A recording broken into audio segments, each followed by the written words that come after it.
Hello ஃப்ரெண்ட்ஸ், welcome to sports allrounder YouTube channel. Kabaddi தான் PKL 12 தான், தமிழ் தலைவாஸ் தான். இன்னும் முடியலையா தமிழ் தலைவாசிங்க? அதை பற்றி நிறைய இருக்குது பேசுகிறதுக்கு.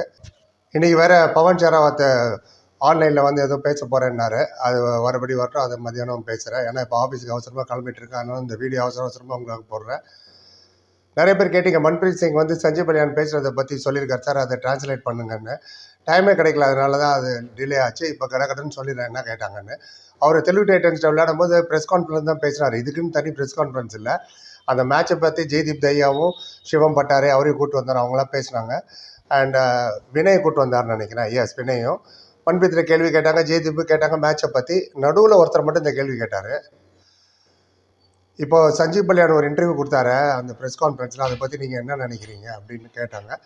அதுக்கு மன்பிரீத் என்ன சொன்னார்னா, संजीव सर ने जो भी कहा है और मैनेजमेंट के पास जो भी डिफरेंस ऑफ ओपिनियन है वो कबड्डी के लिए अच्छा नहीं है और लीग के लिए अच्छा भी नहीं है.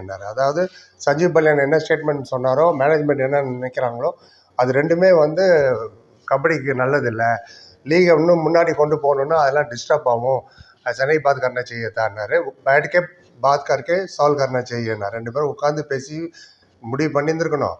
एंड दोनों को बैठ के मिला के बात करना चाहिए था, तभी तो कबड्डी आगे जाएगी. ரெண்டு பேரும் ஒன்றா உட்காந்து பேசியிருந்தா தான் கபடி மேலே போவோம். இந்த மாதிரி விஷயங்கள்லாம் டிஸ்டர்ப் ஆகும். அது பிளேயருக்கும் அச்சா நெய், பிளேயர் கூட சரி இருக்காது, டீமுக்கும் சரி இருக்காது. அண்ட் உட்காந்து பேசும்போது தான் நிறைய பிரச்சனைகள் சால்வ் ஆகும். பௌத் ஃபரக் படுத்தானார். இதனால் நிறைய வித்தியாசப்படும், உங்களுக்கு டிஃப்ரென்ஸ் ஆஃப் ஒப்பீனியன்லாம் போயிடும். அண்ட் எனிவே இந்த சீசன் அவங்க பண்ண முடியாததை அடுத்த சீசனில் கண்டிப்பாக நல்லா பெர்ஃபார்ம் பண்ணுவாங்கன்னு நம்புவோம். ஸோ என்னோடய டேக் இதுதான். ஏன்னா அவர் சஞ்சீவ் பலியான் இன்டர்வியூ நான் பார்த்தேன். இது உட்காந்து பேசியிருந்துருக்கலாம், இவ்வளோ தூரம் ப்ரெஸ் கான்ஃபரன்ஸ் வரைக்கும் வந்திருக்க வேண்டாம். இதுதான் அவரோட ஒப்பீனியன்னு கடன் தான் போக ட்ரை பண்ணார். கரெக்டு தான். அவர் ஏதாவது ஒன்று சொல்ல, இதை சொன்னேன் அதை சொன்னேன்ட்டு கண்ணு காது மூக்கு வாயெல்லாம் வச்சுட்டு வந்துடுவாங்க. ஸோ அவங்களாம் கடன் அப்டேட் பண்ணுறேன், டிரான்ஸ்லேட் பண்ணுறேன். அண்ட் மொத்தம் 30 செகண்ட் தான் பேசினார் இதை பற்றி. டோட்டலாக அது 7 நிமிஷம் வீடியோ. அப்புறம் ரந்தீப் ஹூடா வர பேசினார், ஹூடா சாப் தெலுங்கு டைட்டன்ஸை பற்றி. இது ஒன்றும் அவ்வளோ பெரிய எதுவும் இல்லைன்னு தான் நான் கொஞ்சம் டிலே ஆகிடுச்சு பேசுகிறதுக்கு. ஒரே ஒரு 30 செகண்ட் வீடியோ எவ்வளோ எழுதுறதுன்ட்டு. பட் நெவர்தலெஸ் கபடிக்கு ரொம்ப முக்கியம். இந்த மாதிரி ஹை ப்ரொஃபைல் மன்பிரீத் சிங்லாம் குவாலிஃபை ஆகிட்டா இருப்பாருங்க. இனிமேல் ஃபைனல் வரைக்கும் போகிறது கூட வாய்ப்பு இருக்குது. இவங்க சொல்கிற விஷயம்லாம் கண்டிப்பாக எடுப்படும். இப்போ பவன் ஷெராவத் 12 மணிக்கு என்ன சொல்ல போகிறாரு தெரியல. அதை கேட்டுட்டு அதை நான் சாயங்காலம் தான் என்னால் போட முடியும், நான் ஆஃபீஸ் வேலை இருக்குது. அண்ட் முதலே சொன்ன மாதிரி இது உங்களுக்கு கடன் நான் பேசிகிட்டு இருக்கேன். பார்ப்போம், இன்னும் போக வேண்டிய தூரம் ரொம்ப இருக்குல்ல. நாக் அவுட் எல்லாம் அனௌன்ஸ் ஆகிடுச்சு. நம்ம ஈவினிங் தனியாக வீடியோ போடுறேன், ஷெட்யூலிங் யார் கூட விளையாடுறா என்னன்னு.